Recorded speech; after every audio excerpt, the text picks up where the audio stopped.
and graced with the nightmare of waking up and finding out I have no hot water.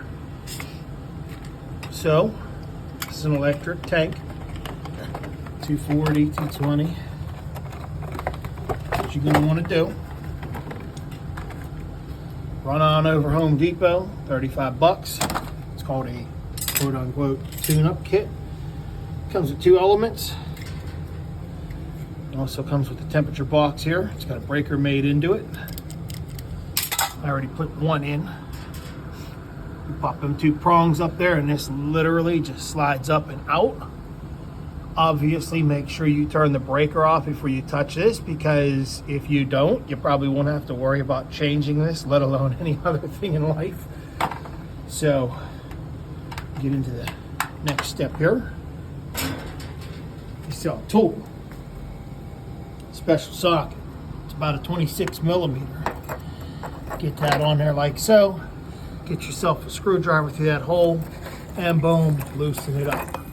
Now, one thing you might want to check, if you can hear it in there, hear that?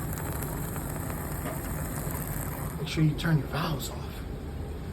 If you don't have any valves on your water tank, you're going to want to shut your main line off.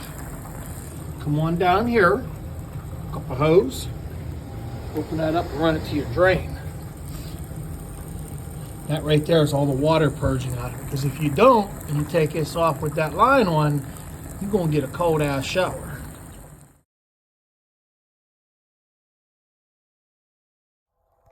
All right,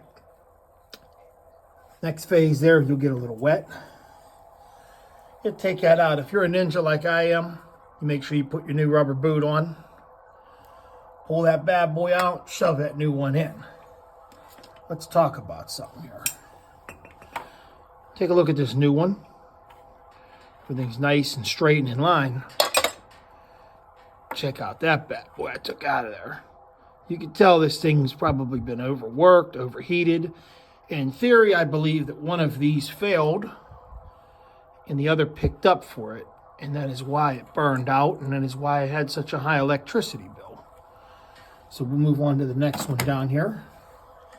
Take your wires, one on one, one on the other. Make sure everything's tight through the ball. Check this out. Get it up in there the correct way. Boom. Pops right down in them tabs. Put your wires back in where they were.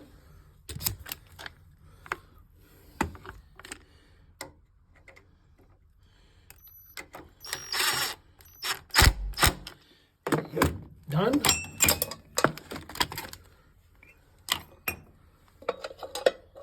Same thing for here. Put your wire back in. Like I said, gotta be a ninja.